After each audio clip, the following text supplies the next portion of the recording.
Dickhead. Right, so we should be on now. That's it. So you lot speak.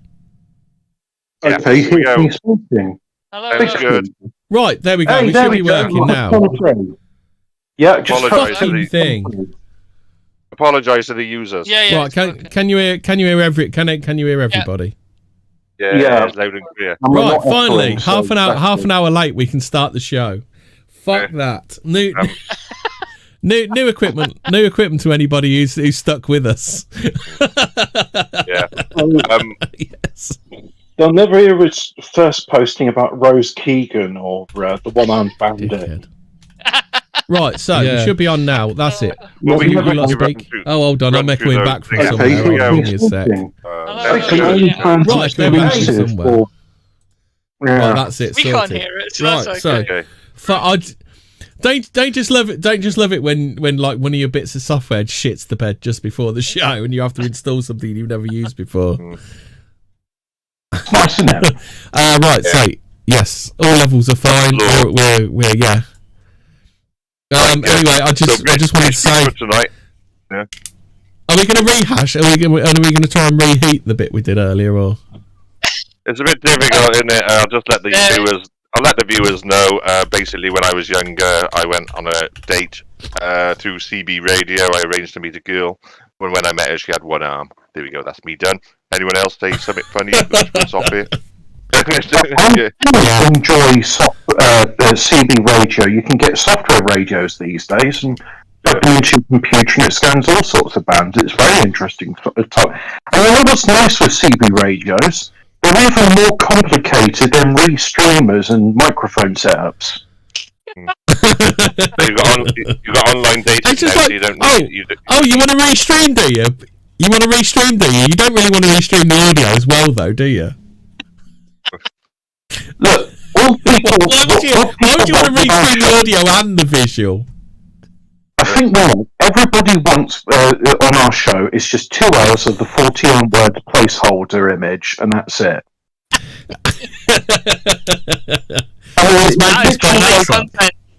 Yeah. Right there. Well, Jim Cook said audio filters back and distorting for everyone. I don't quite understand what does that mean. In terms of sound quality and content, this may be the best episode yet.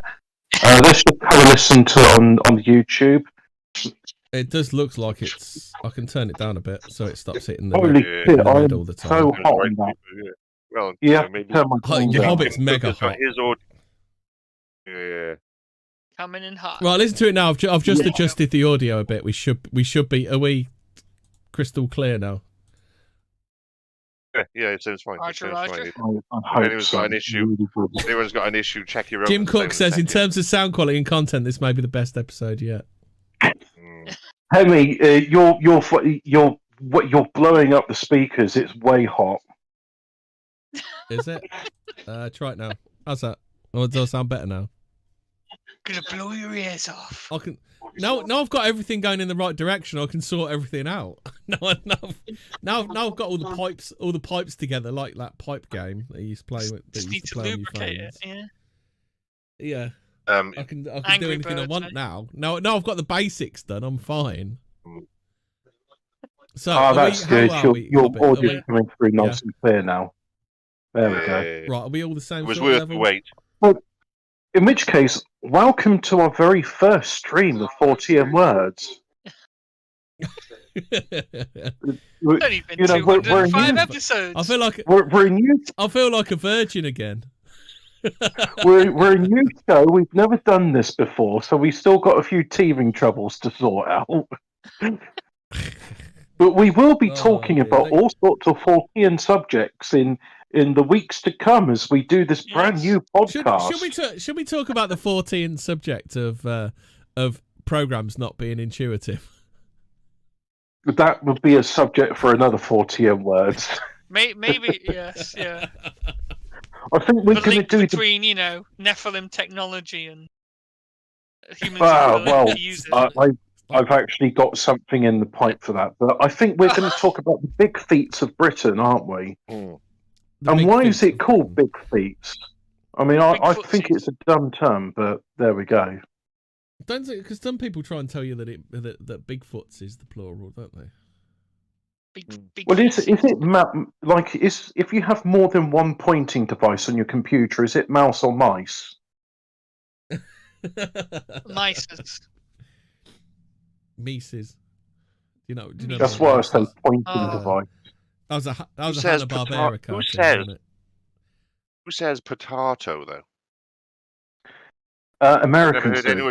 I've never heard anyone say potato. Oh American fuck! American. It was Bush's. Spanish. It was Bush Senior's vice president. The devil. No, you'd remember Ian, don't you? The Dan Antichrist. Quayle. Dan Quayle. Is it potato or tomato? He spelled wrong. I'm not sure. I I think he wasn't paying spelled attention. potatoes with an E or something, didn't he? Yeah. Or without an E. I can't remember. Potatoes. Potato. Boy, that. Potatoes. Potato. Potato. So, in the summer of August 2012, Yeah. Autumn. That's your Oh yeah, that's right. Reports Okay. began to emerge from a particular area. Go on. I was going to say Population in the 18th century. I'm going, lads. Go for Reports began to emerge from a particular area of a shadowy, hulking figure stalking around wooded areas and giving walkers a fright. I did suggest it might be Stan Collymore, but no one got the joke. Yeah, with his dickhead You must have got walking that around. joke, Ian, mustn't you? I did get it. It was very funny. Dogging over Cannock. Yeah. Dog eat dog. Um, Yeah. Looking into car I've lost my windows dog. and Have you seen pleasure my dog?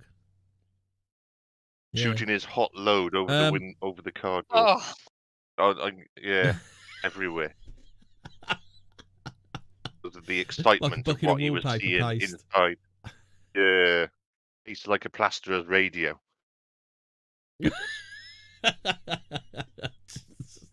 Just imagine that your car's there covered in fucking jizz.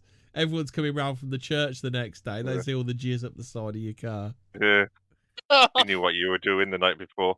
Didn't Phil Mitchell from EastEnders, didn't he do it as well? And if I'm not mistaken, Kevin Keegan has done it as well. But anyway, go for it. I British don't know Bigfoot, about not those two. British. Yeah, just British on someone's car. Not British doggers. doggers and cottagers. Doggerland. Local newspapers spoke excitedly of an ape man that towers 8 feet tall, is covered in hair, and has red demonic eyes. Are they backlit? That's the question. Is it I'm really tempted to say, was he asking to feel people's biceps? But we should carry on.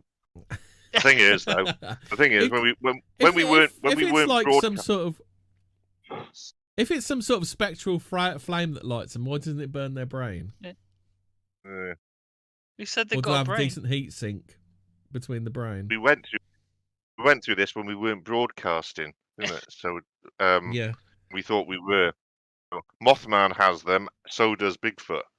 So Yeah. That's true. All of this sounds very familiar to anyone who follows such reports, and indeed it wouldn't raise too many eyebrows. Yeah. Purple Aki, he's got red eyes. Purple Aki's got red eyes. I read he died. Did he die this week? Or recently? Go on, carry on. Oh, don't say What are you on that. about? He's immortal. He's immortal. All of this sounds very familiar. However, this hotbed of Bigfoot activity was a little less expected. It was Royal Tunbridge Wells. Kent Online was on the scene fast, asking if local residents had seen a Yeti-like creature. Obviously, a Yeti is an abominable snowman, so you're not going to be seeing an abominable snowman in Tunbridge Wells. That'd be ridiculous. Related though. Bigfoot and abominable snowman are of the same. They are related, but Yetis are snowmans, aren't they? Yeah. Yeah. That's like saying, have you seen a bear in Tunbridge Wells, or have you seen a polar bear in Tunbridge Wells? It's a big difference. That's right. Yeah. Or have you seen a bipolar, which is a bear that likes men and women? It's like both. They're both best of both worlds. Dirty bastard. Filthy bear. Or it's a bear that doesn't like to hibernate in the winter. He likes pussy and cock. Likes beer, pussy and cock. The bipolar. Bear cock. helpfully printing a picture of a big hairy man-like beast, one of Tunbridge Wells High Street for comparison purposes, just in case you lived in Tunbridge Wells and you didn't know what an ape man looked like. Just in case the juxtaposition was too much to imagine, there was a lively spurt of correspondence and speculation. Was it a prank? Misidentified tramp? Birdwatcher in a ghillie suit? And did it have planning permission to live in the woods? This was, after all, the home counties. Yeah. You see what he did there? Stan Collymore had a lively spurt over that car door, didn't he? Wait, isn't the home counties like where there's a lot of like inbreeding? So like this could be anyone's like son or daughter. Right? A lot of posh people there. A lot of well, the Aristos. women the Aristos are into their inbreeding, Yeah. aren't they? Yeah. That's what I mean. It could be anyone's son or daughter. As the country was in a post-Olympic slump, news-wise, this kind of thing was picked up quite quickly by the national press, with the Independent, Daily Mail, Metro and Daily Telegraph all reporting, though all seemed to cite the Sun as the original source, as with all such flaps, though it quickly died down and things got back to whatever is considered normal in that comfortable corner of Kent, throwing shade on Kent residents there. Olympics, though, just a quick one. I don't know, people were like wanking over the Olympics, weren't they? I thought it was shit. I couldn't give a fuck about it. I don't know if anyone else feels the 2012 Olympics. Oh yeah, so great. No, it was bollocks. I got caught up in a bit of Olympic fever. It was fun. Really? Yeah. All right. Fair enough. Yeah. Yeah. You go, look, they're doing sports, and it looks familiar. Yeah. Was stupid having it in London though. That's like the stupidest thing. Oh look, the USA have won everything again. Yeah. Okay. As the country was in 4 years. It transpired, however, this wasn't a new thing. There actually was a history in the air of such sightings, one going as far back as 70 years when, according to local website Tunbridge Wells People, a couple sitting on a bench became aware of a shuffling noise behind them. Turning around, they saw a tall ape-like creature with eyes that were burning red moving slowly towards them. They both fled, terrified. Indeed, you can't argue with British that. Bigfoot sight. You can't. Indeed, with such Bigfoot sightings weren't confined to the southeast either, although these were among the first to be brought to the attention of a wider audience. Prior to this, the best documented and researched had been the encounters at Bowlam Lake in Northumberland, some 10 years previously. These sightings in turn flushed out another in which, as related by Nick Redfern, a witness called Neil. Nick Redfern. A witness called Neil, along with two companions, I don't know whether it was Rick and Vivian, had been fishing at Bowlam Lake one night 4 or 5 years previously. He'd been making his way back to the car park when they encountered a huge, dark, man-shaped object. A man-shaped object. What do they mean an object? Isn't that a statue? In height, with what he described as sparkling eyes. Oh, sparkly eyes. The three fishermen did not stop. The three fishermen did not stop to investigate, but ran back to the car.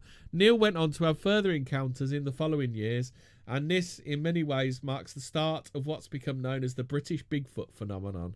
But such sightings in the UK are absolutely nothing new. I'd like to know more about this Neil character.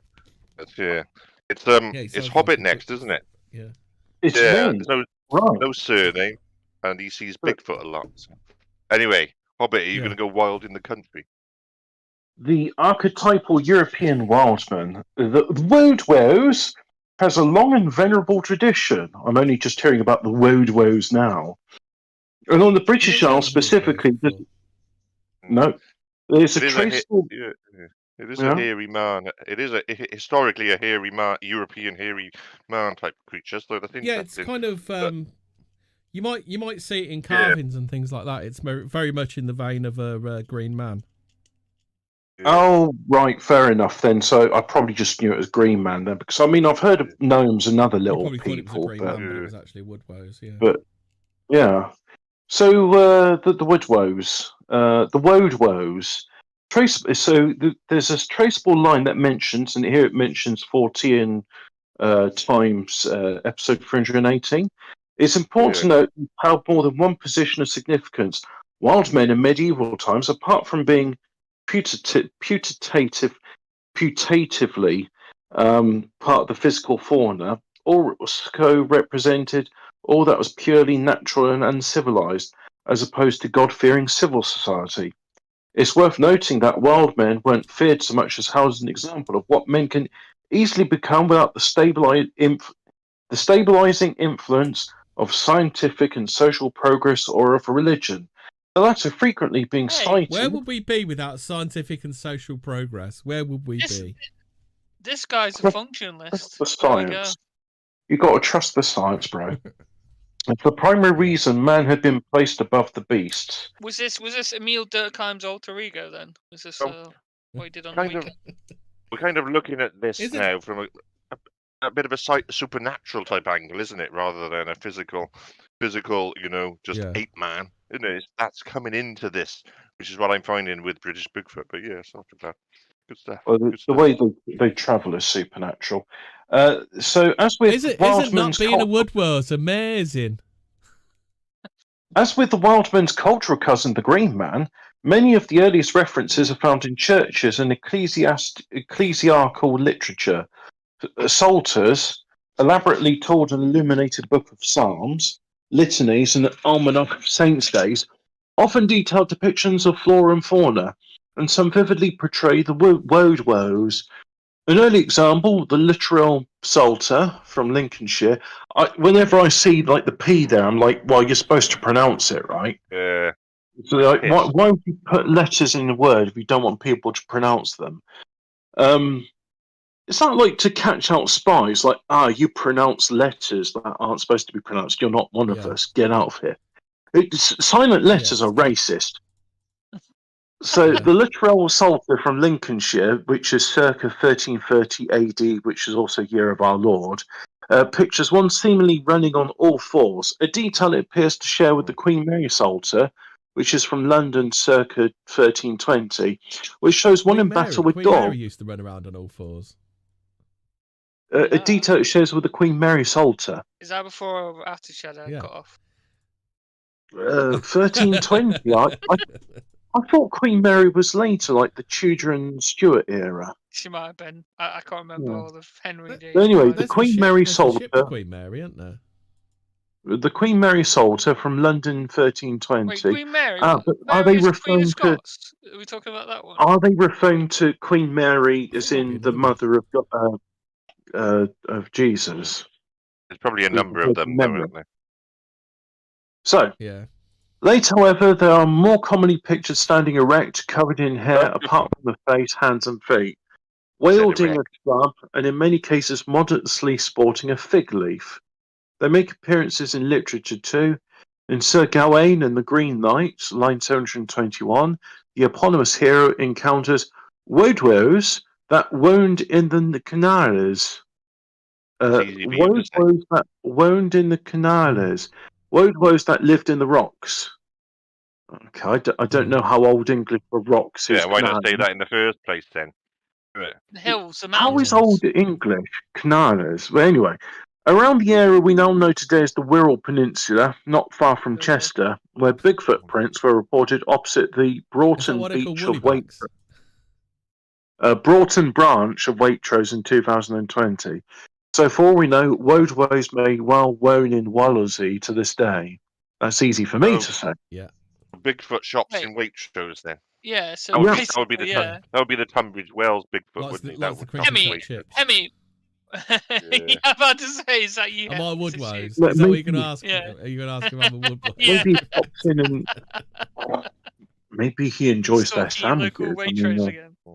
Their coronation chicken sandwiches are good. Hey, I'll bet shops in Waitrose as well. He don't get any shit off you, off anyone, does he? Yeah, but you're autistic about the crinkle cut chips. I don't. Yeah, so. Hobbit doesn't bring it up every other day, though. That's the thing. Well, I do because I shop there almost every. You lot do. Yeah, he does. Yeah. I probably shop more at Waitrose than Hemmingford's. I know. That's how posh I am. Actually, I've been there for ages. Yeah. Good place to get booze. Huge differences between the British Isles of the 14th century and today, even on the Wirral. Oh, okay. Did you know the Wirral apparently has changed a lot since the 14th century? For a start, the country was quite heavily forested. Yeah. Apparently, the country was quite heavily forested until the Industrial Revolution. There is a common misconception the whole place was some massive thicket. In fact, the moorlands, plains, and dales were very sparsely wooded, and there was, of course, quite a lot of farmland and numerous settlements. Nonetheless, it was possible until at least the early 1600s to travel from the New Forest on the south coast to the northern edge of Sherwood Forest in Yorkshire without breaking cover. Really? And with a population of fewer than 2 million in 1450, people outside of settled areas were few and far between. There's plenty of wild country and a lot of wildlife. God, I'd love to be. Imagine how uncongested the streets would be with only 2 million there won't people. Be any streets, there would need to be Mind any you, streets. London and Oxford would still be gridlocked. Yeah, well, you're going to die of that now, thanks to our 70 million inhabitants living cheek by jowl. People outside of settlers are few and far between. There were plenty of wild country and a lot of wildlife, including deer, bear, and wolf. Britain was also slightly less temperate in climate than it is today, to the point it closely resembled the ecological profile of the modern Pacific Northwest. As is often said, whilst this doesn't itself global cooling then. Yeah. God damn those medieval people in their fucking petrol engines. What they did is they left the light on when they went up to bed. Yeah. If you leave the light on, with their electricity and fucking petrol engines, the bastards. And taking their package holidays to Gran Canaria every year. Think how many wild cows there would have been fighting into the atmosphere. Yeah. Yes. So, as is often said, whilst this doesn't itself prove the existence of large hominids, it does suggest a viable habitat for them, with plentiful food sources and shelter. At this point, of course, the cases diverge. Much of the Pacific Northwest is still like that. Most of Britain is not, which makes the ongoing viable habitat argument much less persuasive. I mean, this is one of the things I thought about big feet in Britain, is just where are they going to stay? I mean, there's hardly any trees around anymore. Even in less urbanised regions such as Mid Wales, Scotland, wouldn't they? Or Scotland, there are no undisturbed areas where such a large distinctive omnivore could live completely undetected. The problem here is if you need to define undetected, if by detect you mean see, then this starts to become problematic. As people do continue to see them, this raises a further question. Oh, I hope you kept putting these images up. We got images on this thing. You got that woes. You can put a picture of the woes. Do you want to I'll take a sniff of it? He doesn't want to touch it in case he breaks it. Yeah. Is it a bit like a house of cards at the moment? If you put an image on overlay on it, will it break? I've got it sorted now, so it's fine. Yeah, I mean, we could have a woes for the audience who are watching this on their wireless receiving devices. If you've got the new wireless, which shows you moving images, you can see what we're describing using illustrations. Yeah. Just put that in Discord there if you want to just upload that picture of the wood woes there. Yeah. This raises a further question. One of them posed concerning. If you show people 99% chance you won't encounter one-armed women. If you show the PDF file we're reading from, and people. Oh yeah, you can do it that way. Yeah.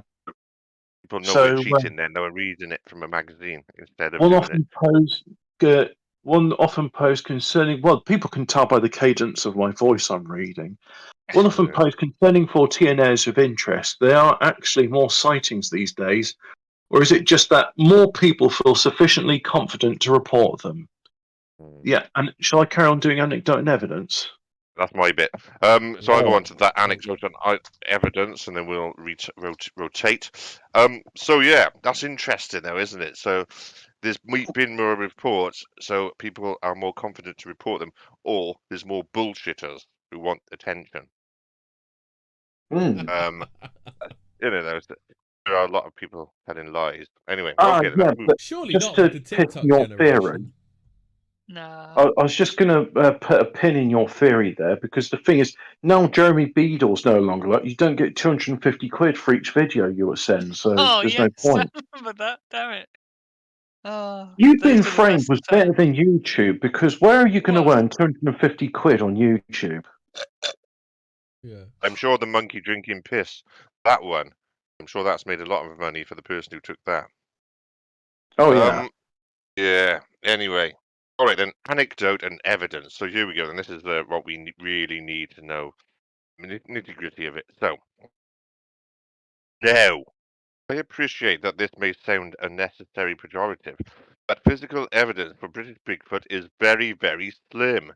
So there's the surprise, which means we need to concentrate on the anecdotal. As already mentioned, there had been sightings from approximately the mid-90s around the area of Bolam Lake in Northumberland, but by 2002 to 2003, a full-on flap was in progress, prompting a field investigation by the Centre for Fortean Zoology. And it's interesting that's the I also do presentations for them as well, that channel. So if you go onto the channel for the Centre of Fortean Zoology, you can see myself doing a few reviews for various things, mainly Loch Ness and sea monsters, but Anyway, recent witness accounts were collected, and the group itself reported that the atmosphere in the area was strange. So there, and that they had experienced some weird electrical and magnetic effects. An important detail. I'm not sure how that relates to British Bigfoot at this stage, but we'll come on to it.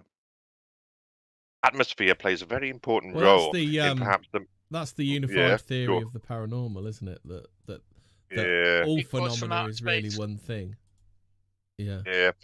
Then you get into the paranormal, and what we really need with Bigfoot. I think the important thing with Bigfoot is that it's basically a humanoid, an half ape, half human, intelligent form, similar to ourselves, living in the wild. And if that is the case, and we can discover that, then it's the best thing ever, isn't it? It's going to be the best thing, rather than like I mean, to be fair, you could probably go to America, go out hiking in the woods all day, and not see a mountain lion where mountain lions are. It's not the fact you can't find something isn't actually proof that it's not there, is it? The thing is, though, if you're with an expert. And mountain lion, someone who's an expert at tracking mountain lions, which do exist. If you go out with them, they'll find you a mountain lion and go, there you go, there you go. Or you can go to a zoo even and say, right, there you go, there's the mountain lion. Can't argue. This is the trouble we got in it with this. This is the problem. Anyway, so atmosphere plays a very important role in perhaps the majority of cases, both in the UK and abroad. Celebrated archaeologist E.C. Lethbridge devoted a great deal of time to investigating and feeling the overwhelming oppression, sort of psychic barrier associated with certain locales, and related a story from his own school days that had prompted this interest. So, here we go then. In 1914, a teenage Lethbridge was at the Chorister School in Durham. I think that's a posh school, that one. Mm. You need a few yeah, I think I've heard of that. It's the sort of school where you would play the biscuit game. Oh no! Anyway, if you played the biscuit, yeah, that's what goes on in those Everyone places. knows the biscuit. Yeah, if you played the biscuit game, we know those kind of places. Yeah, I bet Hobbit has. Anyway, so one of the staircases. I bet Hobbit's played. He's the obviously not game. listening. Is he not? Is he I not don't there? know. I don't feel like dignifying it with a response. We played the biscuit game then. No, never. Hobbit could neither confirm or deny whether he's played the biscuit game. The first time I heard that term was with the band Limp Bizkit, and I thought, that's a very homosexual name. Yeah. Anyway, I think it's popular in the army as well. Oh. Are you telling me homosexuals in the army? Iron Well, Duke no, told it's me. not. You don't have to be homosexual to play the biscuit Yeah. game. It's just, in No, fact, it's better just that if make you're sure you're not. not last, right? Yeah, exactly. Yeah. It's just There's nothing bonding. homosexual about a group of men masturbating over a biscuit.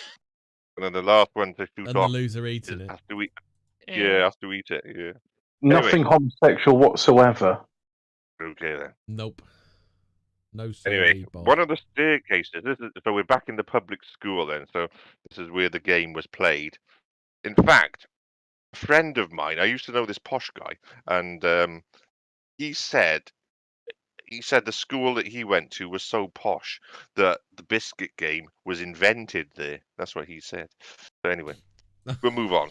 So one of the staircases was, according to school legend, haunted by an oppressive presence that tried to stop people climbing up it.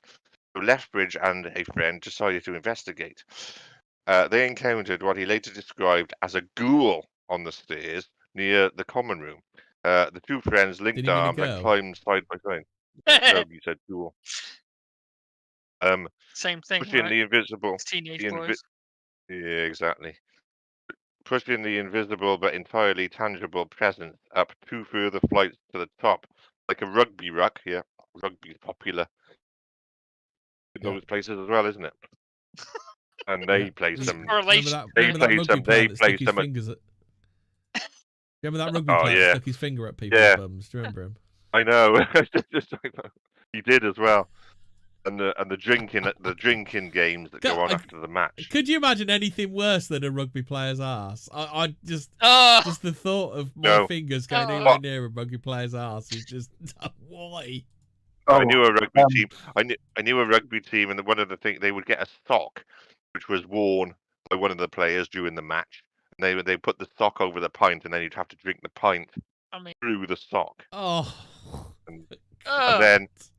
then once that's done, they'd up the stakes and put a pair of pants that had been worn by one of the players in the match over the pint around the arse area, and you'd have to drink it through the pants. Plus, there's other things. That's just mild as well. No, I could go on, but we'd get kicked off.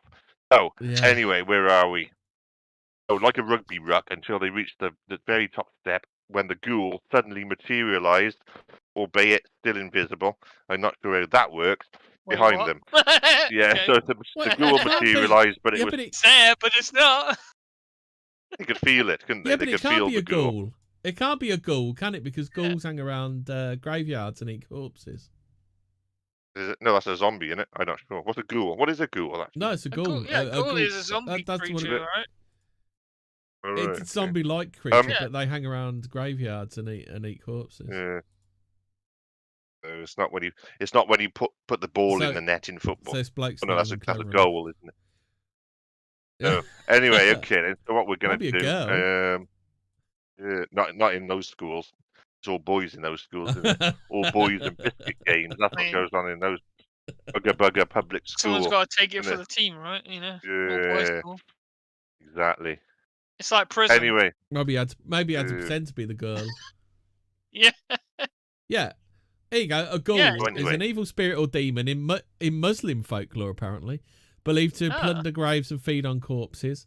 A grave robber or one who delights in the revolting, morbid, or loathsome. So, yes, that's correct.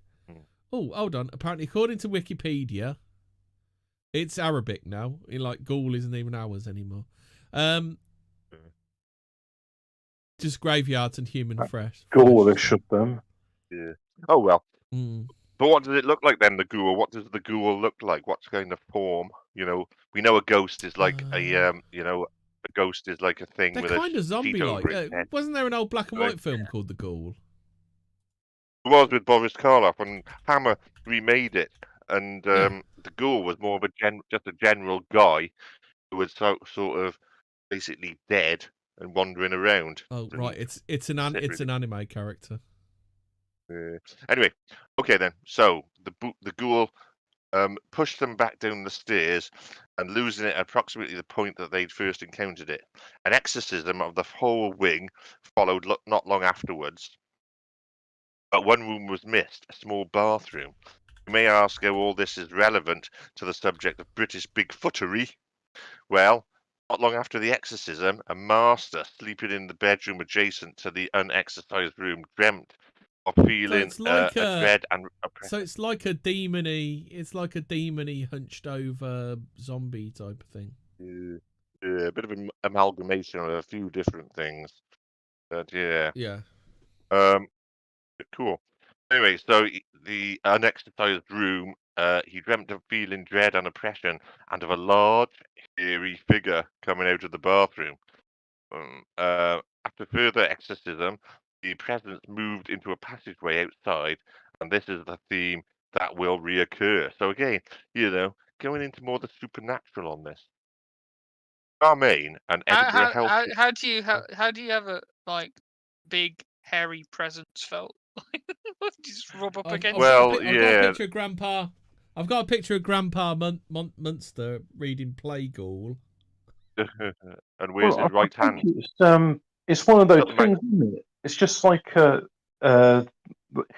some people they notice when there's someone around them or a presence. The hairs at the back of the neck stand up. Like one of the things they teach. No, I'm told this is an SAS thing. Apparently, that if you're about to stab someone in the back or go up and murder them, don't look at the subject that's of your attack. Just look somewhere like in the vicinity, but don't stare directly at them, because sometimes people can sense when they're being stared at. Yeah. I used to try it. I used to be out in public and I'd just stare at people with their backs to me until they turn around, and then I'd wave. So that's kind of what I imagine a ghoul to look like. I've just put it up on screen. So it's kind of hunched over. They prowl graveyards. They don't hang around public schools. That's something else. Monster. Yeah. These ones were hanging around public schools. But anyway, let's have a look then. So that's what. How you feel a hairy presence, like rubbing up against you. Now, Charmaine, an Edinburgh healthcare professional, has spoken at length about her childhood in a cottage in a remote part of Scotland. It was near a forested area. However, so that could be anywhere in Scotland, right? Okay. Yeah. Specifics, yeah. It wasn't a tract of ancient. It wasn't a tract of ancient primary woodland, but rather an early 20th century plantation in a former mining district. When I spoke to Charmaine, she told me she had been playing on the pathway along from the cottage one day when she saw what she described as a tall, matte black shape reaching up and pulling down a branch from a tree. The branch was high off the ground, and the shape appeared human-like, but very heavily built, and seemed to have obviously no features. So yeah, it also excluded an aura of that made you feel as if you couldn't approach it, even if you wanted to. Is there a thing to like Bigfoot being psychic, like in some kind of? Well, there is. Bigfoot's been sort of related to various weird phenomena. The psychic side of it also is being seen near UFOs and shit as well. So, but yeah, so there were frequent glimpses of such figures disappearing into the woods. Sounds of heavy footsteps running past the cottage at night. We're given the remoteness of the spot, it was pitch black outside. When Charmaine asked her grandmother, who had lived in the cottage for many years, about this, she just said in a matter-of-fact way, "Ooh, that'll be the ginger roars." The ginger roars. She knew about them. She just accepted them as part of the landscape, and in much of the same way that the First Nation tribe regarded Sasquatch. So yeah, so her grandmother, she just accepted them. The old old witch. Anyway, however, it's not such remote, isolated areas that experience sightings. Take the man monkey, which has been terrifying travellers on the Shropshire Union Canal for well over a century. I've heard of it. As mentioned recently in these pages, which is Fortean Times, Cannock Chase in Staffordshire, which is Anne Collimore's favourite area, sits solidly in the East Midlands between Wolverhampton. Yeah, he's from the East Midlands, isn't he? Between Wolverhampton and Stafford, and has had reports that date back to the 19th century of a Bigfoot-like creature, with sightings having been made sporadically ever since. I think in the we said last that 20 during years our or so. Chronic Chase episode, didn't we? Yeah, we have covered this. In the last 20 years or so, Yeah. the encounters seem to be on the increase, both within the chase itself and the wider area. With an ITV report from 2015 of yet another dog walker, Dave Ewell, encountering a half-man, half-ape type beast. Was in he actually a Hopperswood. dog walker, or is he just a man that pretended to have lost his dog so he doesn't get arrested? Yeah, exactly. Anyway, however, as this area is also used by the Ministry of Defence for manoeuvres, the possibility of a ghillie-suited squaddy being mistaken for a big hairy monster does have to be borne in mind. So that's where they dress up as a tree, basically. Quite easy, isn't it? You know, man in a suit, Yeah, 8-foot hairy monster. exactly. You know, it's easy done. Dead easy done. Dan Collymore. Leaves. Knocking one out. However, there is no Stan military Collymore. presence. The creature came up to the side of my car and jizzed all over it. And had a Birmingham accent and used to play for Aston Villa. Yeah. However, there is no military presence within the chase itself, but myriad other forms of weirdness. Many areas with Bigfoot sightings similarly report anomalous phenomena. The Avon Gorge Bridge. Canic Chase has ghost sightings, UFO sightings, just about any kind of Chase sighting got the you lot. can think of, doesn't it? It's got Dogman, it's got Dogman, and it's got Pigman. Oh wow! It's got Pigman as well, which is a humanoid figure with the head of a pig. Maybe that's where the simulation loads in the monsters. Man, bear, pig. Point. This is the best. Al Gore's over there regular with Stan Collymore. Anyway, okay. The Avon Gorge in Bristol, for example, has long been associated with reports of an ape-man or caveman fairly close to either end of the Clifton Suspension Bridge. On the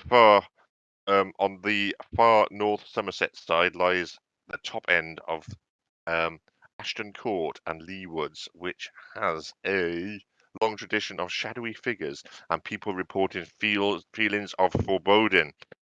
There have been recent ongoing sightings of a large dark shape, which the Centre for Fortean Zoology is actively investigating. Yeah, I did some programs for the Centre for Fortean Zoology earlier today. If I mentioned that. Anyway, so what is more surprising? You've it in 3 or 4 times. Yeah, so you can check it. You can get that channel on YouTube and get some views. What is more surprising are the similar sightings on the near city side of the gorge at Clifton Down, and an area roughly the size of Hyde Park with buildings, main roads and infrastructure on 3 sides and a sheer 300-foot cliff on the other side.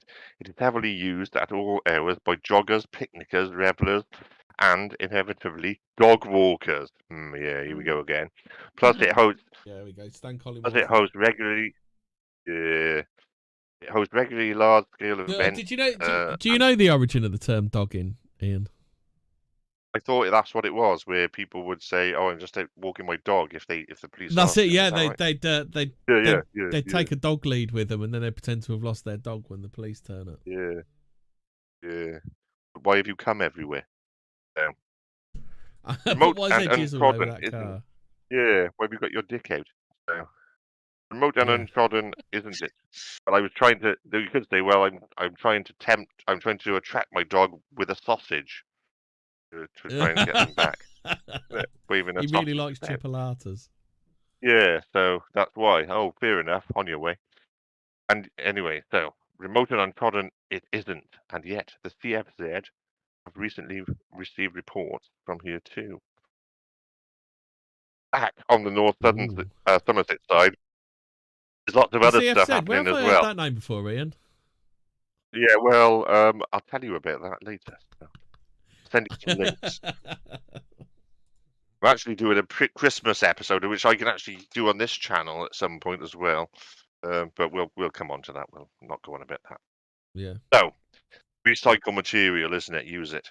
So back to North Somerset side, there's a lot of other stuff happening as well. UFO sightings, ghosts, phantom horses in the woods. Phantom horses, and a few miles further down lies Yatton, from which there have been recently come 2 reports of interest.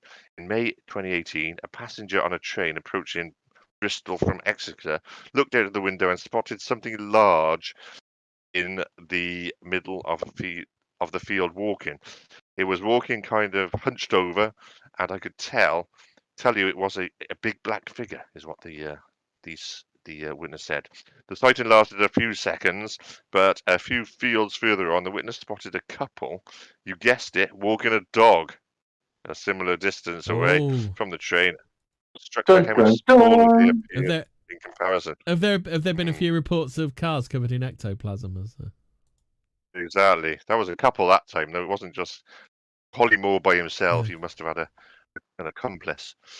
Then later that year, around a mile away from the sighting, came reports of a figure in black, in a black latex gimp suit, leaping out at people in the darkness. Well, that's not Bigfoot, is it? That's just which made national news, and indeed, occasional sightings of this figure continue in the area until the time of writing.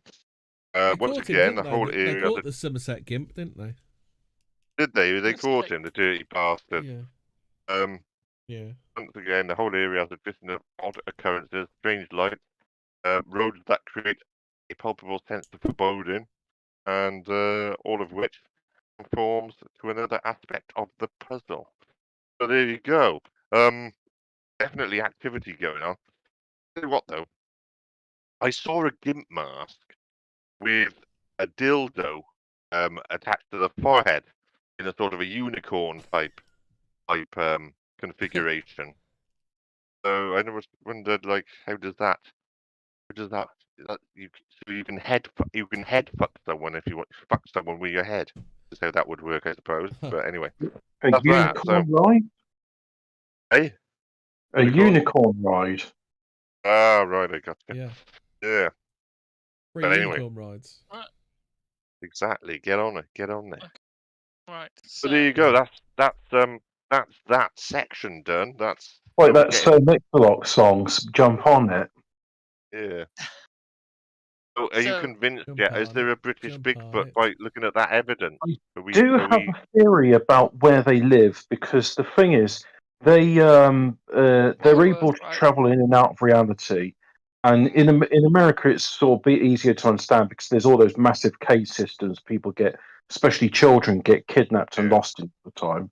So I reckon they know the secret ways in and out of the world, and wormholes. Well, yeah, call them that. Call them the entrances to Hollow Earth. I mean, for all we know, Hollow Earth could be leading to another dimension. It's not actually inside a globe, but it's just another realm, and you go through tunnels to get to it. And what do Bigfoot eat as well? What can they? How do they survive? Or do they? Or do they eat? Do they eat pussy? Yeah. I was going to say they've got like one of the portals leads into Milky Way duo packs. It leads into an Asda RDC, and they just sort of nick packets of fags and Mars bars from there. And well, they shop at Waitrose, obviously. They hang around there. Oh yeah, they do. Sorry, no, but yeah. Well, maybe there's an RDC for like retail branded items. So like they got Fairy Liquid and Mars bars and dairy milk and. They like chocolate, you see, Bigfoot. That's why they've allowed us to keep on working, because it's like, they figured out chocolate. We'll keep these humans around. Exactly. It's not bad. Yeah, well, I've got to go. I've had too much lager, so I've got to go and take a quick break. But Fraser, you're on there with Man, Beast, and Monk. It was good. I'll be back in a second. Man, Bear, Pig. Right. That's why they're also known as the Chocolate Man. Right, okay, so man, beast, and monks. In other areas with a strong history of big, hairy, man-like beasts. Man, bear, pig. I think it said breast there. The descriptions are actually pretty consistent. 7 to 9 feet tall, 2.2 to 2.7 meters tall, powerfully built with a slightly conical pointed head, seemingly planted slightly planted on the shoulders with no neck, and so on. Though usually glimpsed fleetingly, they would occasionally appear motionless, standing tall, seemingly watching the witness. In these cases, such witnesses actually describe a feeling of being transfixed, almost bordering on paralysis. US researcher Ron Moorhead, a veteran of numerous encounters, described it as a force field. Many people who have spent time in the remote areas talk of a similar sensation. A metal detectorist friend has described an overwhelming feeling that he had to move from where he was right now to another part of the field. Another, when camping, had the sudden impression that something didn't want her to be there. A very I mean, common this is something I motif. hear quite often. It's just Yeah, people stand transfixed by these creatures.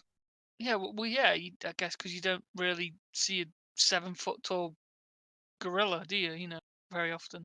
Well, that's what's going to No. I'd be happen, out. isn't it? If you I'd be out see to them. something, if you see something you're Yeah, not expected to see, your body's just going to yeah, exactly. shut down. It's not going to know what to do, is it? I'd scarp her. I would. I Mm. wouldn't hang about there, but I'd get a shot of it. I get a photo of it first before I leg it. Make a few quid. Yeah. Cash Well, in. that's it. Get Well, the money. this is the age old thing. Why does no one whip out their camera when you're staring at these things, recording? Exactly. I guess I don't think it's it this occurred to you. solves it. The first thing you think of is run, isn't it? I don't think it'd be get a photo off, would it? It depends how near you are. If it was a zoom, if it was a zoomer, they'd take pictures all the way through the process while they're Yeah, being and they eaten probably and have a everything, selfie wouldn't with they? it by the end. You know, within like just like Yeah, taking selfies with it. selfie. It's Yeah. oh look, it's me intestines have come out now. Yeah. There it is, playing with me guts. And now I'm now being bummed by a fucking yeti. Yeah. A very common motif after a witness event of many Fortean phenomena. It should be noted, it's a belief on part of the witnesses that they must tell nobody or they will experience misfortune or a reoccurrence of the encounter. Oh shit! Well, so that's like the UFO stuff as well, isn't it? Like people who like get abducted by aliens, they don't really want to talk about it because they'll get abducted again.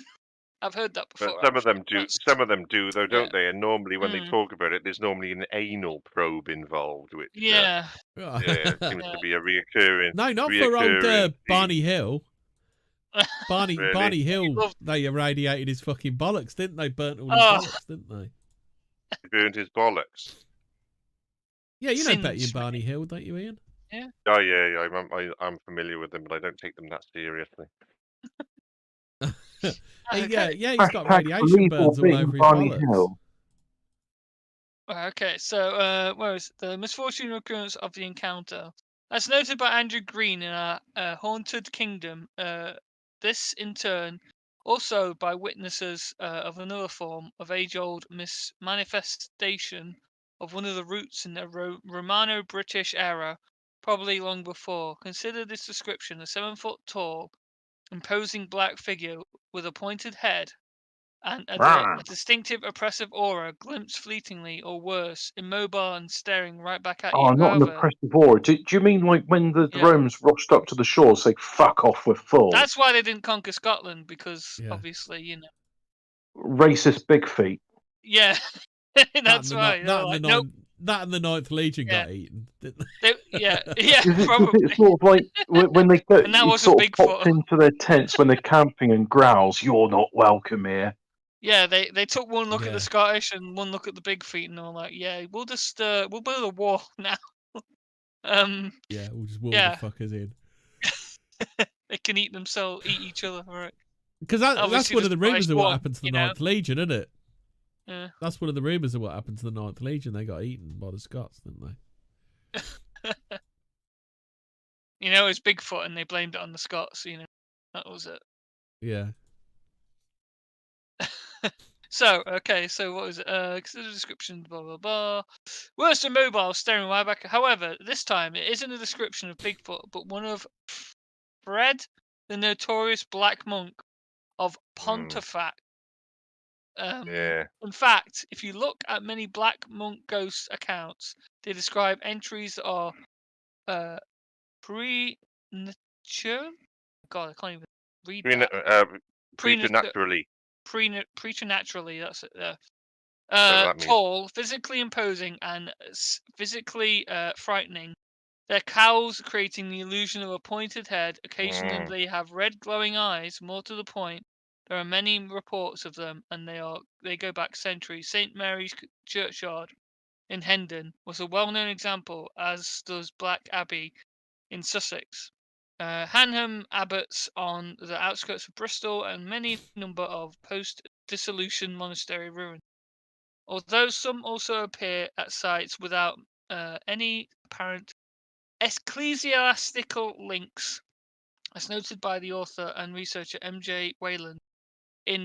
Interestingly, there is a concentration of monk sightings in Cotswold, an area spanning across Gloucestershire to Oxfordshire.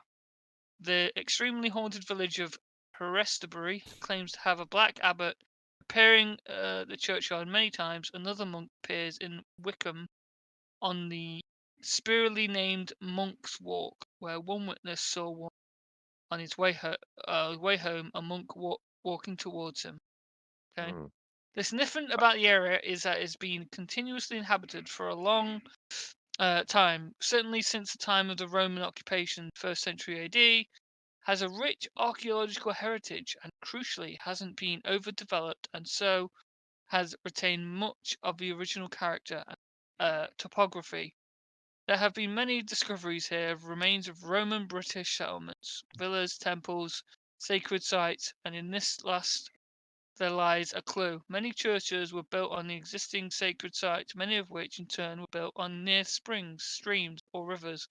Whalen continues, I begin to discover a possible answer when visiting the Homesteads Museum on Hadrian's Wall. As I entered the visitor centre, I was struck by the Roman British relief showing 3 monk-type characters. The sign said they were called the Geni Calculati. Calculati? Calculati?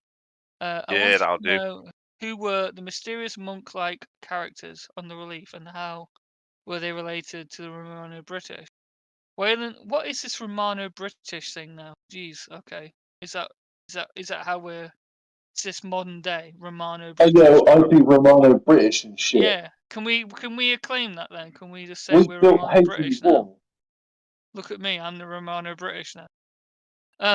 Whalen goes on to explain that this motif appears all over the place with noticeable concentrations in the Cotswold and Northumbria, and goes so to speculate that sightings identified as monks are in fact, Geni Calculati. Viewed in the central context of the time of the sighting, it looks like a ghostly monk. It's an easy leap to conclude that it is a monk, especially if it's seen near a sacred site. Lethbridge made a similar observation with regard to what he termed boggarts. They were often said to be encountered close to water or to areas that have seen concentrations of emotion, as if this provides them with some sort of energy. In the absence of this, they would instead draw on the emotions of those around them, producing a feeling of oppression, deep instinct to avoid approaching. There we go. Nice. Yeah. Emotional they could be- vampire now. Yeah. So they could explain the phantom monk sightings that we often have. Yeah, but I mean, okay, but there's no hair, like hairy, like okay. I would assume that people aren't so stupid as not to be able to determine the difference between hair and a cloak, right? Well, if it's in overcast weather at a distance, then yes, then you could be mistaken from the waist up. But there is some ruins in the New Forest which I've discovered recently. It does have a phantom monk. When I get there, I'm going to go there in the new year. I'm going to go there. I'll make a video and I'll see if I can find. Ouija board out. Try and communicate with it. I'll do that. Yeah, get that. See if I can speak to the get monk through possessed the again. medium of the Ouija board. I won't be getting possessed again. I'm not I know I made a mistake last time and did. Yeah, let the spirit- exactly. Yeah. Yeah, I let it enter my body and I became, my head started spinning round and all that Yeah, shit. But exactly. yeah, Yeah. that's not going to happen next time. So you Oh. live and learn. So yeah, You have to end you it can have properly, momentum. Ian. You have Um. to say the magic words. So yeah, that's pretty good. Um. So if anyone's got any questions about that segment, speak up. If not, it's over to Hemi to give us big feet and closed minds. Oh shit! I've been muted during all that. The Phantom Yeah. Monkey you're talking Well, about, is that near Bewley? There's an I've just been talking. I thought, ignorant bastard, he's not answering me. And I realised I muted myself. Yeah, you've had a lot of gremlins tonight, haven't you? Phantom Monkey, and is it anywhere near Bewley? Because there's an abbey It's in there, the New isn't there? Forest.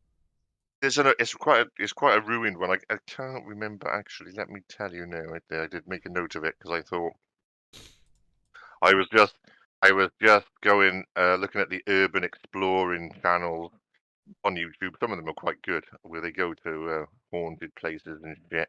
So it's called Knowlton Church, which is Knowltan. Knowlton Church, Ooh. which is in the New Forest. Yeah, I'm going to go there. What? And that's an See what I abandoned can church? find. Did you say? Well, it's a bit. Yeah, it's not a church. It's ruins. Basically, it's not like a church you can walk into and look at the stained glass and shit. It's an old ruined church. So yeah, so I'm going to go there and see what I can There'll find. be all kinds of devil worship and all sorts going on there. Well, we'll see. They Maybe usually maybe move there is. into Yeah. Usually, there's Make supposed to be me one in the, Bedfordshire, isn't there? At Clop Hill. There's supposed to be all Yeah. kinds of Satanism and stuff went on there. Yeah. Well, that's what I'm hoping to find. I'll probably find fuck all, but I'll make a video anyway, and I'll do a bit of a background and find something out about it. That's one of my projects for the coming year anyway. When the weather gets better, so yeah, that'll be good. Good to see some live action, and also I will go to Borley as well. And I know I keep saying that, but I definitely will. I promise. We'll get some footage there, and maybe piss off the locals. Get chased out of Borley because they don't like people coming in and dicking around. It's not a big Don't place. they? Probably fed up of it, haven't they? Bit like the Titanic guy that I encountered. But anyway, I suppose I better watch. I suppose I better watch Nandor Fodor, and we need to do a review of it, don't we, Ian? Oh, it's good. Yeah, I recommend it. We'll have a look at that. Is You that? enjoyed it, did So you? have a look at that. I did. Yeah. It's you know about the mystery. Maybe it's relevant more to people like us. So we see something more in it than the general viewer because it didn't really get good reviews. Well, we've done a show about Jeff before, so. Jeff Bezos. But yeah. Or Geff. Is it Geff? Is it Geff? Yeah. It's Jeff, isn't it? Yeah. Jeff the Talking Monk. Yeah. It's about GEF. And as we all know, G stands for graphics. I knew that. Oh. I knew that'd go wake up it up. Every time I call him Jeff, it triggers on it. It's Jeff. You can, yeah, it is spelt wrong, Yeah. but there should be an O in a G. Yeah, it should be a G, shouldn't it? It is spelt with G. But anyway, GEOFF, isn't it? No, GEF. I think it's Jeff the Talking Mongoose. Sorry, no, the correct spelling with Jeff with a G is GEOF, isn't it? Double F, because I knew I used Joff. to have a mate of mine. A mate of mine was called Joffrey. Jeff, and he his name was Jeffrey, yeah, but he was Jeff. Mm. He couldn't get a shag, and he used to keep going on about it. But he was from Newcastle. Yeah, he kept going. Oh, I can't get a shag. Yeah. Has he tried CBS dating yet? I don't know. I haven't spoken to him for years, but Maybe he has said had a shag, one of the first things he said to me. I remember he said, "Oh, I'm 19 and I've never had a shag." So, anyway, yeah, but That was like 40 years but ago. what? Oh no, that was longer than that. But I remember it because it's just a strange thing to say to someone the first time you meet them. Oh, But no, we'll WhatsApp Yeah, Bill. isn't it? maybe he wanted It you is. to shag him. You know. No. Yeah, but he was very depressed about it. Why would he say that to you? I don't know. He wanted you to help him out, Ian. Yeah. Well, just be yourself, innit? You know, just and let it happen. Don't, innit? Though, don't force the matter. You know, if you accept it, if you're not going to get anything, then don't get anything. You know, and then finally it does come. So anyway, but never mind that. Yeah, we'll watch the film. I've seen it, but it would be good if actually we could review it one night soon, considering it is out at the moment. So if you all watch the film. What's it on Netflix? Is it Netflix or Amazon? Like one of those two. Amazon. So have you got Amazon if you've got Prime, you don't have to pay any extra for it. Yeah. Yeah. I haven't got that, but someone else did have it, so I borrowed theirs and watched it. I thought it was good. What's this? What did you watch? Nandor Fodor and the Talking Mongoose.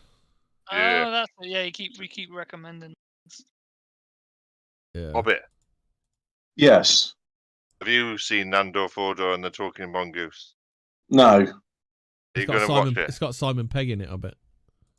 I did watch. I watched a film yesterday with Boris Karloff. It was called Out of This World, and it was an hour-long dramatization of one of Isaac Asimov's stories called Little Lost Robot. I thought that was good. What year was that then? I'm quite familiar with the work of Karloff. I haven't seen that. 1962, and I couldn't recognise him in it. So he wasn't dressed up as the monster. He would have been an old man in that. Yeah, no, they're good. I do like his work, Boris Karloff. But yes, good stuff. Yeah, it's on YouTube for free. There was 13 episodes of Out of This World made, and the only one that survives is Isaac Asimov's story. So it's a kind of like a Twilight Zone type series type thing, is it? Well, more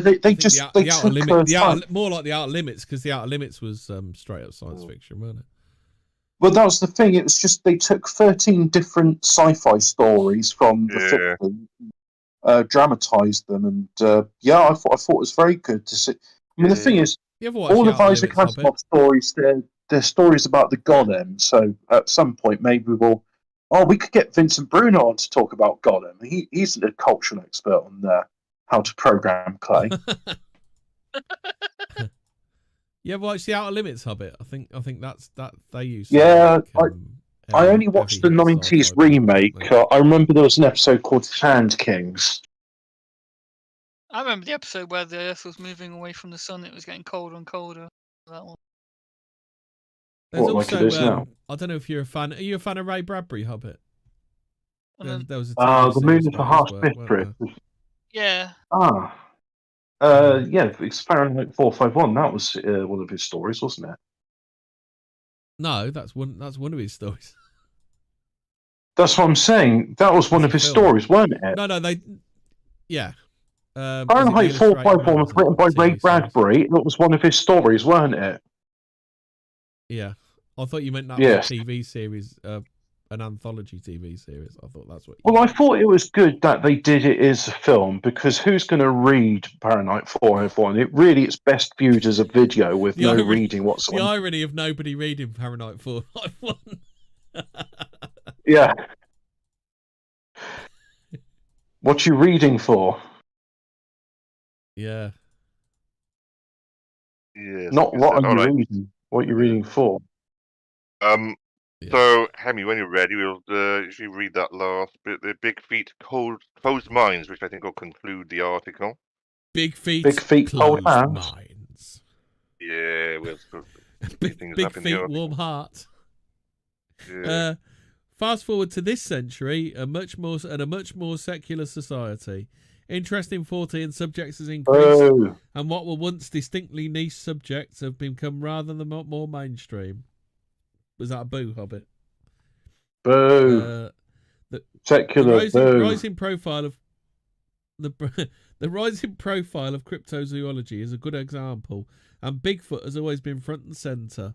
With this in mind, imagine you've been steeped in Bigfoot imagery for a few years, and you're walking somewhere remote, especially in woodland, near a trackway or stream. You spot a big, dark, hulking shape with a pointed head. Big dick There's an dark. obvious conclusion to which many would leap. No, you'd think, Big dick oh, dark. it's a fucking nonce. I better get out of here sharpish before I get bummed. I think that's. Oh no, what you'd Jimmy think. Savile's You in the wouldn't think, woods. oh, that's a Bigfoot. Stan Collymore's going to get me a jizzle and make me look like a plasterer's radio. And George Michael, he Now, did it as well. Yeah. Now I want to take Oh, pains to God. what I don't. Jeez, what was that? Consider this. Have the big feet been Squeaky. fucking with your microphone? Ian got fucked by a big. Ian's just stood on the cat. I think. I don't consider this a. Or told you Now, to I want make to take non pains jokes about that? They've taken him. The nonces have taken him. The big feet smashed through his Come window. to take me taken him. away. You're going to take Was me having a away. bit- I don't. What are you whistling down the microphone for, Ian? I'm not. It sounded It's like still the a big big whistling feet were, noise. What, is it still going Yeah. on? No, I No, can't it hear was just it. a I whistle can hear and then you disappeared. it's just like a scream. There was a like big whistle, you know, then you went quiet. possessed. Yeah, But that is what's a bit strange. Maybe that is interference from Bigfoot. another source. Yeah. Yeah. Yeah, they don't want us talking about them. Remember, I've guys, just been, if you talk about I've them, just they'll been, I've visit just you. been sat here by myself getting pissed, so I don't know what that could have been. Anyway, let's go on I with don't this. consider this a comprehensive answer to every Bigfoot sighting in the British Isles, nor indeed to every ghostly monk. I've long argued that blanket explanations for Fortean phenomena are the most egregious of all, and fully acknowledge that explaining one unproven with another would give William of Ockham an attack of the vapours. However, if we view all of these elements, oppressive presences, monks, big feet, and genii cuccolati, I think it's cuccolati, Fraser, as part of a wider Right, okay. picture, yeah, the cuccolati, we The may cuccolati. gradually start to reach some understanding the cuccolati, like the Illuminati, but yeah, a bit yeah. more cucked. Cooks. Yeah. Mm. However, as we know, genuine progress largely depends on common desire to attain such understanding, not just on seeking validation for pet theories. People generally feel more comfortable singing in chorus than they do solo, and we all know great comfort can be found in shared experiences. Despite its many drawbacks, social media has the advantage of allowing reports and discussion in real time over a very wide area. People can find like minds much faster than in days of yore, where discussion was limited to locals upstairs at a pub, a typewritten quarterly newsletter sent out second class, or bi-monthly letters to FT. As a result, there are today a great many groups dedicated to the pursuit of British big feet. Facebook is a particularly fertile area. Type British Bigfoot into the search bar and a myriad results will spring up. Many or most self-described as research groups, though as per usual on Zuckerberg's lantern, see what he did there, a number proclaim they know the truth, often in capitals, just to emphasise how true it all is. These groups, as often as not, are motivated by a genuine desire to solve the mystery, but run the same risk as many other paranormal groups, in which entirely sincere, I knew you said autism then, enthusiasm can slide into uncritical belief. Websites feature countless pictures of structures and crushed branch or tree trunk TP-like. TP for my bunghole. Yeah. Affairs often associated with alleged Bigfoot activity in the US, and indeed many British examples do bear a strong resemblance to their American cousins.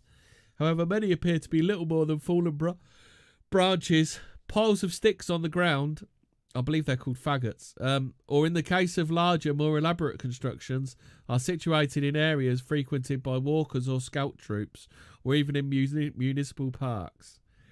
Then there are Do you know what the footprints, difference some of between which seem to meatballs have- and faggots is? What's that? I bet. Coal fat. You use coal fat to Okay. wrap up the meatballs, and now you've made a faggot. Yeah. Well, you see, the nice thing about coal fat is when it melts, it holds things together, but then it Cool, as melts, in and it from really. the head. No, it's in. Yeah, coal is a wrapping. It's connective tissue, Yeah. and it's called coal fat. CAWL. I was thinking of CAUL, which is a part of your head, isn't it? Is it? I didn't know that. Yeah. Yeah. Then there are footprints, some of which seem to have tread marks. And as for what? As for the hallowed tradition of blurry photos, the UK arguably leads the world in a very competitive field. I make this point because I've engaged or attempted to engage with a number of British Bigfoot groups and other paranormally inclined ones, and in many cases, they are not only not interested in exploring different theories. What? If you scroll the article down there in the if you look at on the display, we can show the people at you want home. me to put the blurry photos up? Yeah, and also there's one photo there is definitely the gimp guy. Just scroll that down there, then we can just show the people at home. I've gone past the gimp guy. I've just put the 3. Yeah. Yeah. Carry on. And in many cases, they are not only not interested in exploring different theories, but are actively hostile towards them. Anyone who questions is as often not instantly banished. Recently, on one of them, after lurking and getting the feel of one online group, I started asking what be all the right questions, respectfully, as most people do in the pages of FT. I was almost immediately dive bombed from several directions for daring to doubt some of the accounts. The point is that isn't what I was doing. I was simply trying to establish context and eliminate alternatives. There are other members who posted quite obviously doctored headlines from newspapers or scientific journals, for example, changing the size of an exotic centipede, a fruit basket stowaway found in a London flat from 25 centimetres to 9 metres. When I pointed this out, citing the BBC report of the same incident, the reaction was swift. I was warned against scepticism, accused of being a member of the security services, yes really, and promptly placed on final warning. The BBC are not a valid source as they are government owned, and the entire mainstream media is dedicated to concealing the truth, which is that Bigfeet are interdimensional beings that serve the black ape, a demonic entity dedicated to the destruction. The black ape is a demonic entity dedicated to the destruction of mankind and whose existence the government is covering up.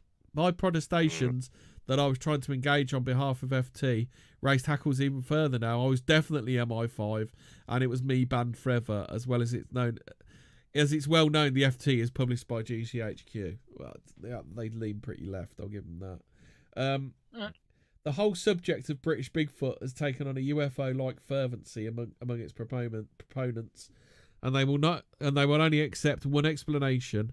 And while such attitude prevails, I fear the phenomenon will remain as contentious as ufology, not uapology. It isn't uapology; it's ufology still. But they're still changing the lexicon. They're trying to undo all the propaganda of the past 70 years now, isn't it? Yeah, it's a lot. Yeah. With energy being dissipated in factional and internal arguments rather than outward-looking research. But to restate what I said above, whatever its nature, people, intelligent, experienced and sober people, are seeing something, whatever it is, or whether it's a dozen different things that happen to manifest in a similar way. It's happening often enough and consistently enough to warrant proper continuing investigation. Even presuming that we do eventually get some clarity, we cannot lose sight of the essential cultural role in the wild man woodwoes or Bigfoot plays in our collective psyche. It's the portrait in our attic, the bestial part of us that dwells just beneath the surface, and we need the dark side. However hard Prospero tries, it's Caliban who eventually inherits the island. The wild man is nature, and nature teases us in the full knowledge that it will always outwit us in the end. So that was Vincent Bruno. Yeah, I was quite sceptical, wasn't it? Generally, especially the last part. But interesting. Funny enough, the FT is though, isn't it? Yeah. It does kind of sniff at. It does kind of scoff at the stuff that it posts, doesn't it? Exactly, but you can't get too carried away, otherwise you might look stupid. Wait, are they saying the Financial Times is run by GCHQ? Yeah. Yeah. I thought the Guardian was more of a left-wing rag than the FT. Yeah. If you read enough of the FT, you'll notice it's quite secular and it's quite left-leaning. Well, I they mean, say, it's about markets, isn't it? So, why is it on Pink newspaper? Is that still a thing? You talking about the Um, you're talking about the other FT Hobbit. you're Financial thinking of the Times, pink not paper. Fortean Times. You're thinking of the Oh, pink paper. right. I was going to say, yeah, sorry. I thought FT meant for Financial Times. No, FT meaning the Fortean Times. Yeah. In this case, Yeah, it means 14 times, yeah. and this is where we got the article tonight. So does that convince you, Yeah. Hobbit, Hemi, Fraser, are you no believers in British Bigfoot, or do you think it's a load of, or do you think it's British bullshit? What do you think? I think It the does Bigfoot it here. does seem partially. I'm not saying they're not, but it does seem partially imported from America. I Yeah. believe that the ideology. big feet we've got here are guests and visitors. They're not residents. There's not enough Passing land. through, maybe. Yeah. Or Phantom Monks, maybe, which what I like. Phantom monks with and that's my cone-shaped heads. I'm not sure exactly. why that. But no, I shall be trying to find. It's one of my goal for the new year is to go after a Phantom Monk, which I will be doing. But we can see how we get on. But I didn't what know we can this do, Why don't you about dress up as a nun and papers. show your ass a bit, Ian? yeah, might There do you actually, or no, a choir boy. Because most isn't it? most of those Phantom monk stories about monks trying to get nookie, aren't they? Yeah, or they go in. The thing is, they go into the monkhood quite early in life. You know, Yeah. and so they don't get they don't get to play the field and experience what other people do, and it fucks them up, and then they develop an interest in children. So that's what happens there. I'll tell you what though, if we still because we did start late. Should we go through that map of Britain where the Bigfoots have been sighted? It's not a long piece. We can upload that and look and check the Word doc. Picture first. Yeah, go into the chat, Fraser Hemi, and open the Word document, and you can see there we've got a short piece each. We can work around the map. I'll kick off, and then Scotland. Yeah, you're gonna have to give me a Around minute. I've the opened coast. it You on start talking. Give LibreOffice me a minute. because Okay, I don't use Microsoft Word. can you open it? Yeah, I mean, I could get a snide copy if I wanted, but I'd rather just have LibreOffice.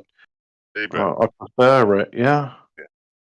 I remember It's a Open Word Office. document. Remember that? That was pretty good. Well, yeah, but then there was like some sort of politics went on with them, and then they renamed themselves as LibreOffice.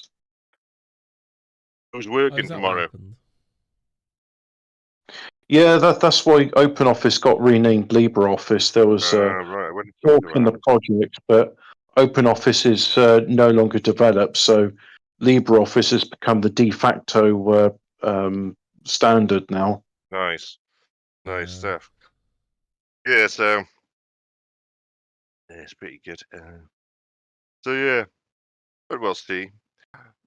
But as we're waiting, the coming shows though, are we going to do a Christmas ghost story episode before Christmas? Yeah. There we go. I'll We'll put do the, that, I'll yeah? put the map up. I copied that. The map is copied up. the All map. right then. So nice. Okay, then so we've all got our bits. So I'll just do it. So what we'll do, we're following on from that informative presentation we just done on the British Bigfoot. We got that there. It was nice. Hope you enjoyed it. What we're going to do And we though is do a have to quickly. stop for a message from our sponsors, Yeah. Manscaped. Jamecat. Oh, not that. JML. I wouldn't let that. My pillow. I would. My pillow. He's a far right neon Nazi, and my pillow. Well, if we're Stephen J. James, we could be brought to you by JMK because I mean he's the one that drops in super chats all the time. I would be afraid that I was going to cut my nut bag if I put that anywhere near it, though. But anyway, so though, and that could be quite nasty. Yeah, you don't want any cuts there. The skin's sensitive and delicate. I know it is. I don't think you really be a. I don't think you can really be a British Bigfoot aficionado if you've got shaved balls, can you? And also, it's quite loose, the skin there as well. So it's asking for trouble, isn't it? Sort of, Pinching. Isn't it? Yeah, I wouldn't want to do that. But yeah, so it's interesting that we've got a lot of Bigfoot around the place, and it's nice to see them in Britain as well. We'll see what happens in the coming Apocalypse. years. Well, the coming years, see if they appear in our lifetime. Maybe we can live side by side with them. Are you going to upload this map then? Jonathan Lithgow tried to get that, didn't he? Because Is it? they Oh, all no, went all to right. Sorry, Victoria and sorry. the I must Bigfoot be went to flagging live it, with man. them. Okay, then everyone. So we're going It's to the look at this map. Hendersons, I think they called it.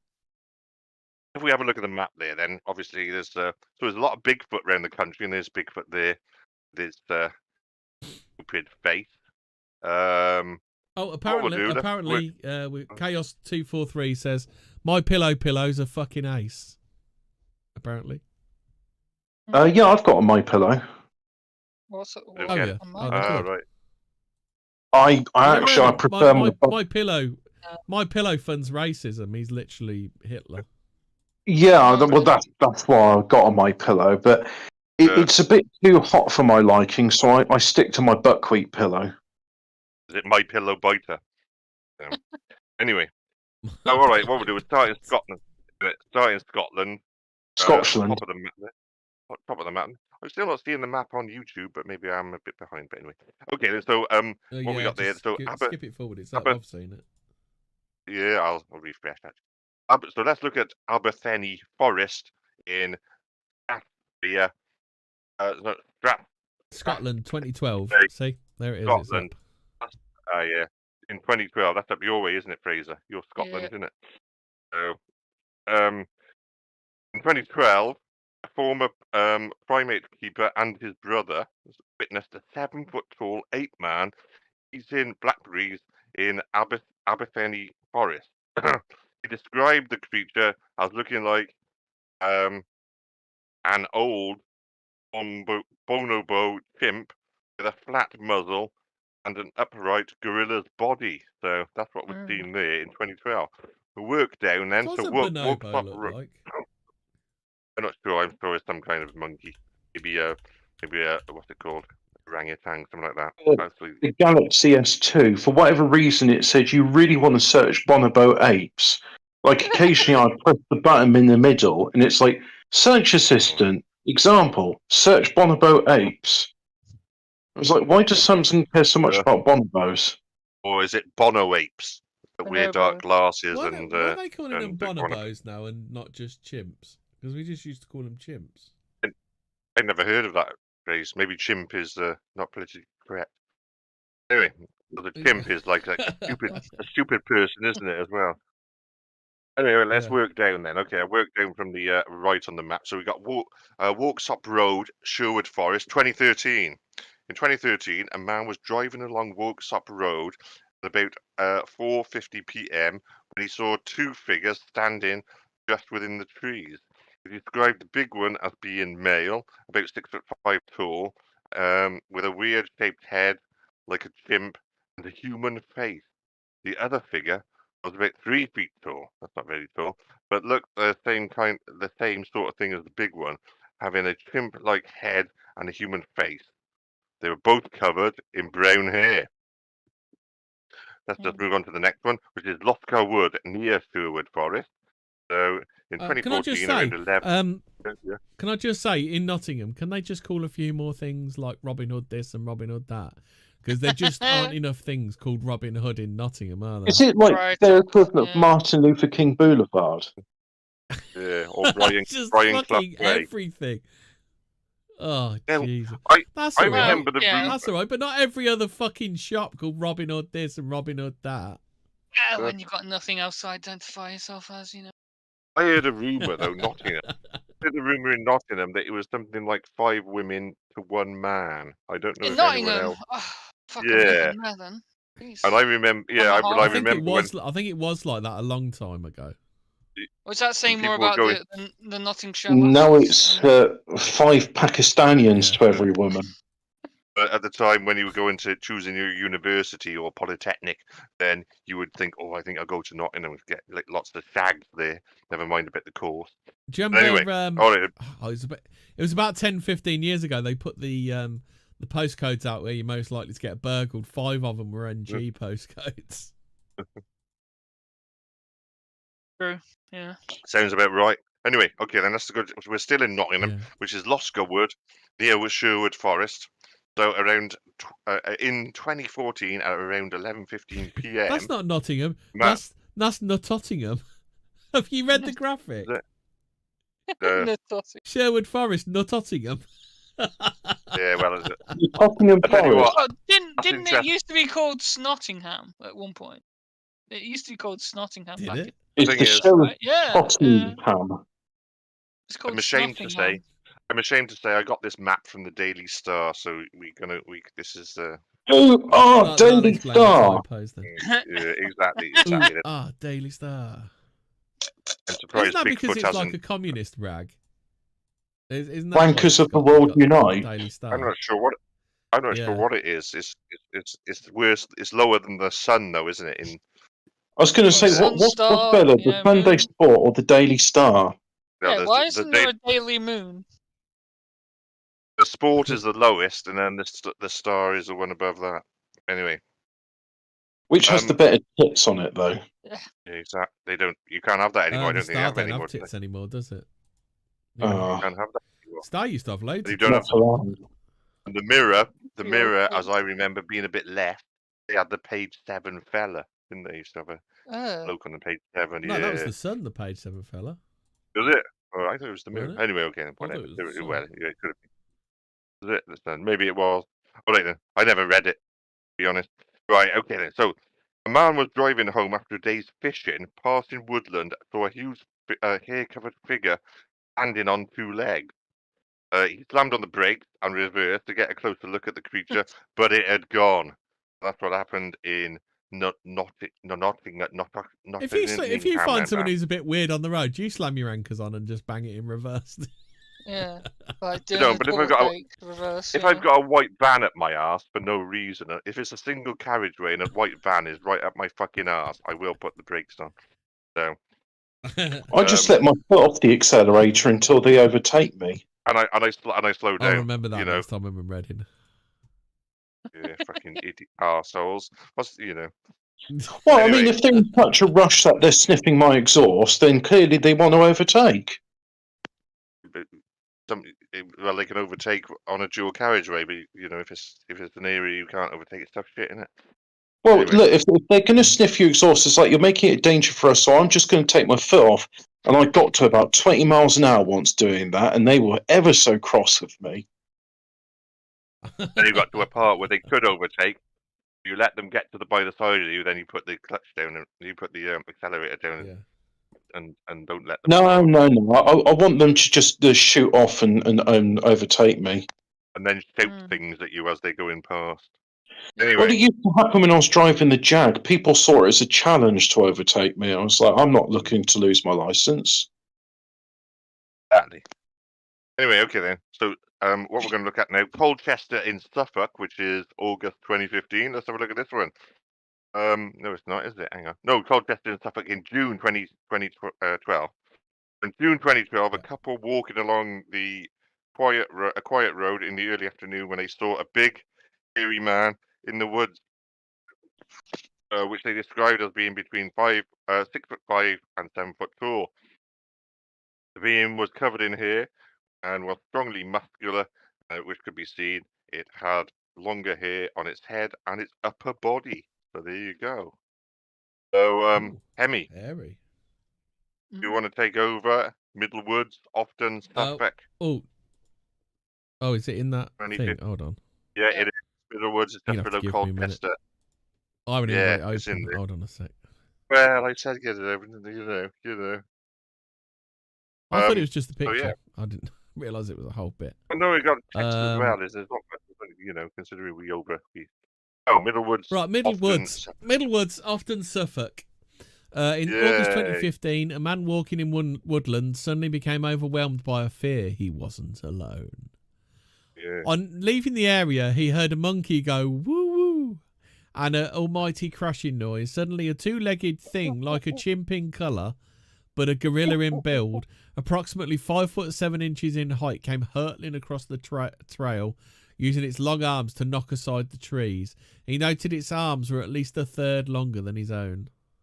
Long arm wow. bastard. Medway in Kent. On Kent, January the 2019. 1st, January 21st, 2019 at 8:30 a.m. A woman was out in her horse paddock when she became aware of somebody walking along the other side of the fence and bush line, roughly 150 yards away. It struck her as odd, as no one can get there easily, as there is a 30-foot drop to a freight rail line below. As she turned to look at the figure, it ducked down behind a large bush. She realised the figure was extremely large, as its head and shoulders towered above the bush, which is over 6 feet tall. What also struck her was that, although she only saw it take a few steps, the stride pattern was very wide.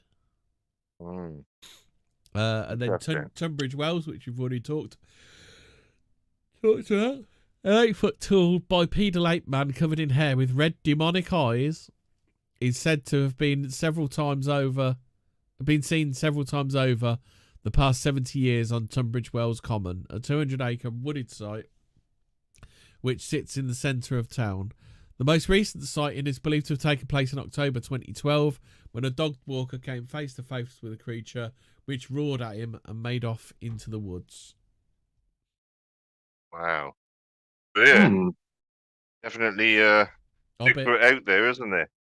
Hobbit, Box Hill. Yeah. I was going to say we've got more sightings of Box Hill in Surrey. Late one evening in the summer of 2012, a scholarly jogger heard wood knocks and saw. It doesn't say this. It was just a normal jogger. Saw some sort of large muscular ape standing on 2 legs and over 6 foot tall, covered in brown fur with grey patches. Its face was very human looking, with a flat nose and the jaws as big and out of proportion to the head, which was domed at the top. After 30 seconds, it left, and she could smell a stale farm animal smell that lingered. You bastard. Coleman's Caravan Dirty Park in fucker. Hackett, Brighton. Yeah. If you want to see examples of this, just watch Sassy the Sasquatch, and you'll see all about Bigfoot in there. In May 2017, a married couple on a seaside holiday awoke to see a hairy thing with its face pressed up against the glass of the caravan window. I don't know why that happened. Whoa, what you doing in there, my lover? Was it Dave Lee Travis, was it? Hello, my lover. Can I come in? I'd like a cup of tea. The man sat up and lit his lighter, and for a few seconds got a clear look at the creature. He said it had a full beard with thin hair on top of its head and was showing its teeth, which were like dog's teeth. The creature ran off. I mean, that could be just. You couldn't do that if you had a vape, could you? Is that a native Brightonian? No, you couldn't. Lee Woods Nature Reserve, Bristol, on the 17th of August 2013. I have to recorrect this because you've put the month first after the day, and that's wrong. It's day, month, year. So the 17th of August 2013, a Bristol resident witnessed an ape-like creature digging in the earth with a twig. It appeared to pick something up and began eating it before using another twig to pick its teeth. The strange behavior continued, with the witness claiming that it wove some twigs together, stood up, snapped a large tree branch, leaned against another tree, and walked off. It was about foot tall. It just says FT tall. Old-looking with grey skin. The witness described it as having human features on an ape-like head. And next we have Gentle Shore, which is near Burntwood in Cannock. At around 2 in the morning, one day in June 2013, 3 friends parked down a lane claimed they saw a human-shaped creature crouching on the ground nearby.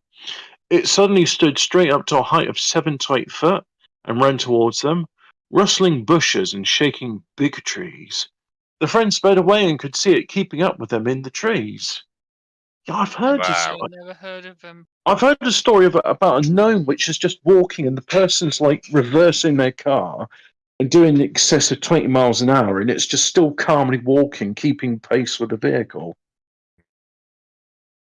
But maybe the gnome could actually walk through the vehicle, or it could be like that kind of entity which doesn't get damaged by physical objects. Well, I'm thinking that the walking is just how we interpret it, but the way they physically move about is Could be teleportation, for all we know. Or floating. Yeah, floating. Yeah, yeah. Yeah. So Okay. next up, we have Heslingdon, Lancashire. In 2015, a 17-year-old girl witnessed a large, mousy blonde-coloured creature standing in her kitchen doorway that looked like Wow. Chewbacca from Star Wars. She was on the phone at the time and said the creature poked his head and upper body around the doorway like he was checking who was on the phone. They made eye contact for 5 seconds, after which the creature left. Okay, so they're now blonde, right? Oh, mousy, but that's brownie. They're various colours. It's like yeah. humans. Elsmore Worsley, on the 16th of July 2016, a group of friends witnessed a 7 feet tall, hairy man with an odd-shaped head on the golf course of Ellesmere Golf. It was hunched over like it was old or injured and was making shattering sounds like an ape, swaying side to side as if agitated, clapping its huge hands loudly. The group then heard loud wailing coming from another part of the trees, and the creature turned and ran away.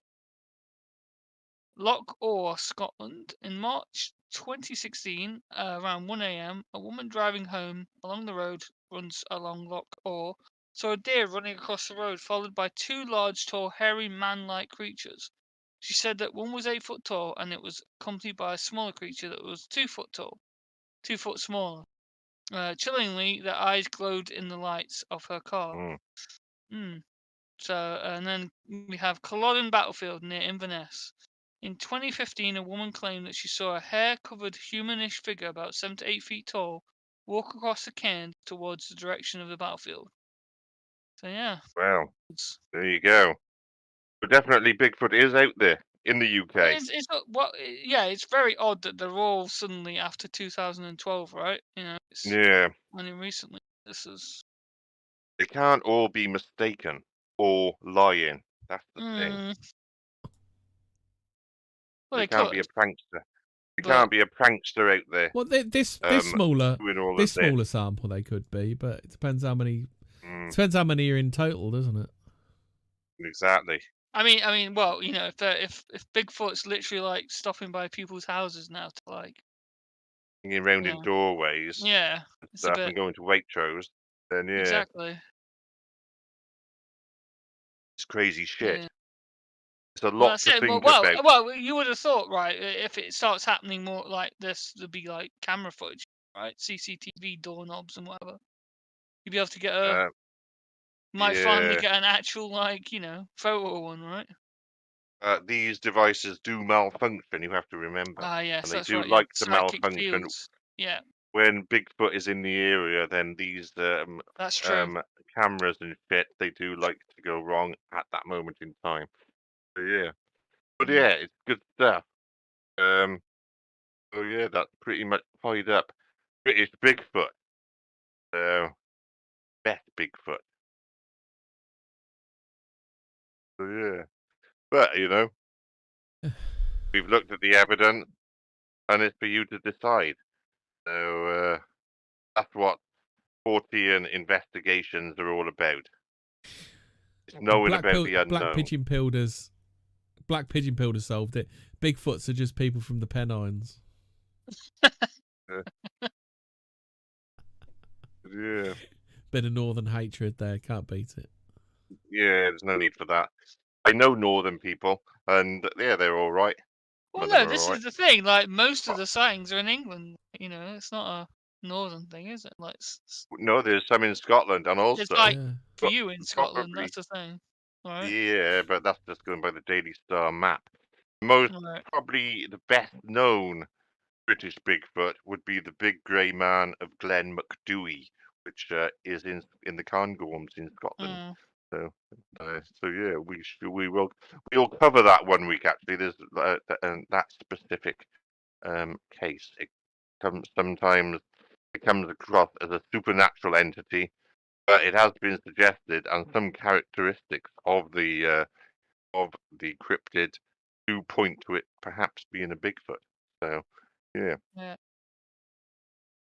So nice. Okay. So If anyone's got any questions, fire away. If not, what do we do? Unexplained mysteries or fuck it? What's the? I've got a question. Why aren't more people on the Rumbles and clicking the thing that makes the thumb go up? You should be doing that now. Yeah. Shouldn't be on YouTube. Yeah. Should be on Like, Rumble. subscribe, all that. Got Like, 0 likes subscribe. on Rumble, and I think that's not on. Buy No. some I got one merchandise. like. Buy some merchandise. Buy a Buy a Buy Fortean our word t-shirts.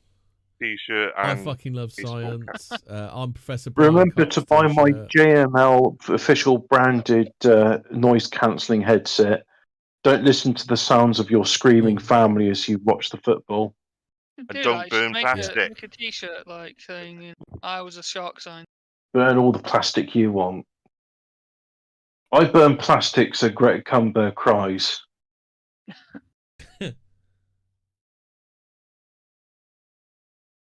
Well, Are we doing some unexplained mysteries? Will we done? No. nah. The I think unexplained mystery of what happened to the first half hour. yeah, exactly. Yeah, leave it up Yeah. to the audience to. Yeah, I'd like to this. The first half hour of this wasn't brought to Was you by some belter. Spitcam. It was beautiful, and then it all got. The first half hour is dedicated. I'd just like to say I want to blame Splitcam for any errors during the first half hour's missing content. It is entirely I want to say Splitcam's the first half hour of the show, like Rambo 3, was dedicated to the brave soldiers of the Mujahideen. What happened to the Mujahideen anyway? You don't hear of them anymore, do you? Nah. I guess they're on holiday, until they're needed again. Yeah. Yes, good. Yeah. Right, so we done, lads. We're done. Bigfoot it out. We're done. Night all. Stay spooky. A Bigfooty. Night. Bigfoot loose. We done. Foot loose. Bigfoot loose. That's the best I can do. Sorry. Night We all. are Stay finished. spooky.